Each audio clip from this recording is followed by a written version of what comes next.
Ekiti state government is saying no to reprisals and extrajudicial reactions by communities affected by herdsmen attacks. This comes after 32-year-old Tunde Olayemi in Ekpao Ikole, local government area of the state, was killed by a suspected herdsman.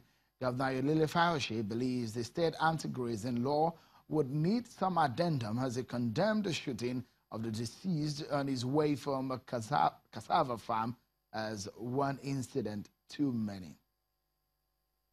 We will not leave anything to chance. We will not allow, either as a Fulani man, as a Yoruba man, as an Igbo man, we value life. We value life. We leave no stone unturned. And let me say here that I am going to set up a committee to unravel what is happening in this community. I am going to amend the law, the anti-grazing law too. If anybody kills, we've said it earlier that if you kill anybody as a result of this grazing issue, you have to face the law. But if you equally kill cows by provocation, act of provocation, and you take laws into your hands too, you have 1 year in jail. It is not enough to say the final solution is to kill human beings, but the host community too must not provoke anybody. If they feel offended by the actions of the people living with them, the law has its course. They will take its course on such individuals, not you taking laws into your hand. Another person concerned about the killings by suspected herdsmen, that person is Professor Wole Soyinka. The Nobel laureate is suggesting organized self-defense against the suspected herdsmen who have unleashed terror on innocent civilians. Professor Soyinka, who spoke at a press conference in Lagos, is calling for organized resistance to the menace, describing the killer herdsmen as the new breed of Boko Haram and also called them internationalists. Professor Soyinka did not only condemn the body language of the government in handling the crisis, he also spoke against the proposal for the establishment of cattle colonies. I wish to commend the various governors and the various organizations which are now beginning to understand that they must start policing themselves. Whether they're taken to bows and arrows or cudgels, it's irrelevant. The important thing is the consciousness of a need for organized resistance against the incursion of cows and their leaders.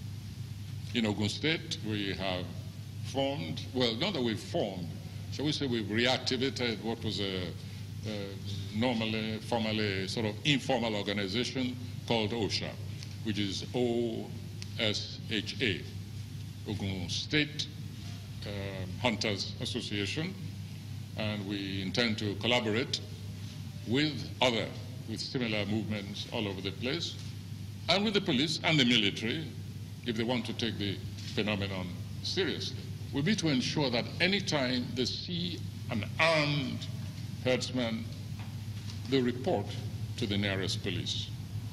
If by a certain time that group of armed herdsmen are not disarmed, then these organizations will move and disarm them. I mention this gradation deliberately because I don't want anybody to get the impression that war is being declared. No. We have not reached that stage, and I hope we will never reach that stage. So it's not trying to whip up a ground. This is now civic defense. I'm very glad that we're now back to authoritative voices saying we need state police. We need to decentralize the police. The setting up of ranches, for me, just has got to be accelerated. Well then, let's get the conversation started now. I have the president's spokesperson to get us insight on what the government is doing. It seems some people are not happy with the handling of the situation. Mr. Femi Adesina joins us from our Abuja studio on the program tonight. Many thanks, Mr. Femi Adesina, for your time on the program tonight. Let's begin with what has become not only the unhappy state of some elder statesmen on the issue of perhaps what they call the handling of the government in the crisis of herdsmen attacks in some part of the region. Is the president aware of some of the grievances of some elder statesmen in this handling? And what exactly is his immediate reaction, especially after that security meeting yesterday?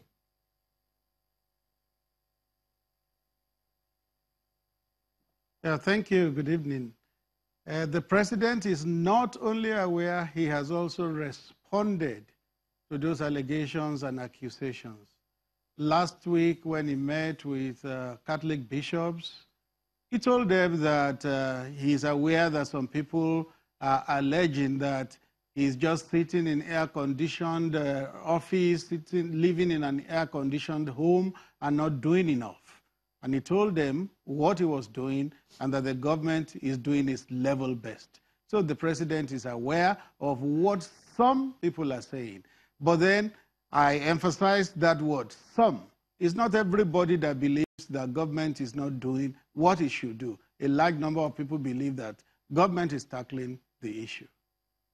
The question will be, what exactly is the government doing? Because the people would like to know, especially those who family members have been killed and those who neighbors have been maimed in these series of attacks across some of these villages and communities. Perhaps some of them would believe that the best is perhaps not enough at this time.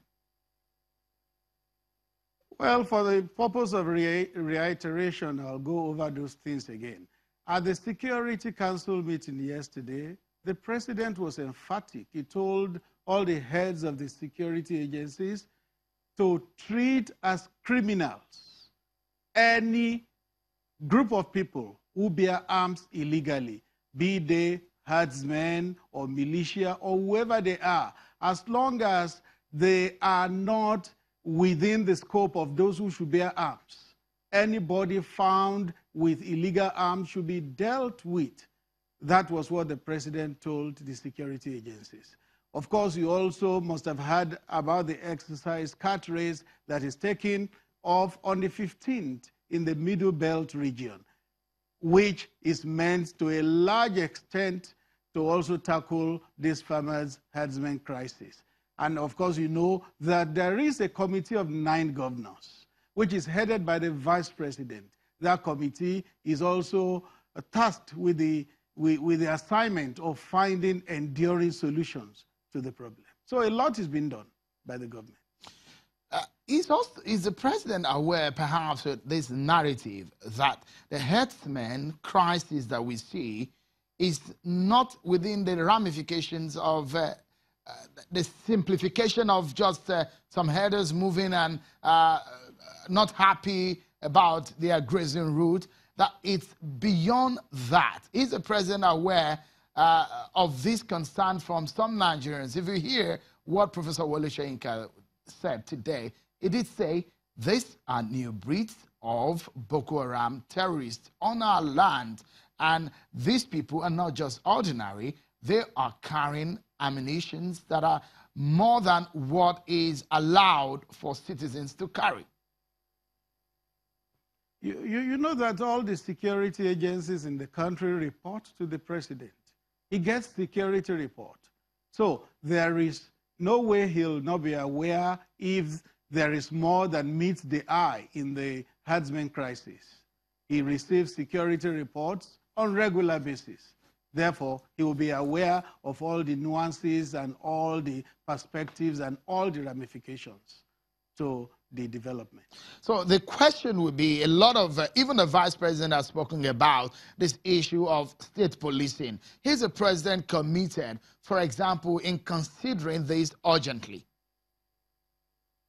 Well, it's an emerging scenario. It's an emerging development. And I had Barrister Keyamo on your program on Sunday respond to the question. You know that there are stages it will go through. The party is committed to it. The APC as a party, I believe, has it as part of its campaign issues then, way back in 2015. So if the party agrees and the government agrees, and the legislature agrees, it becomes law.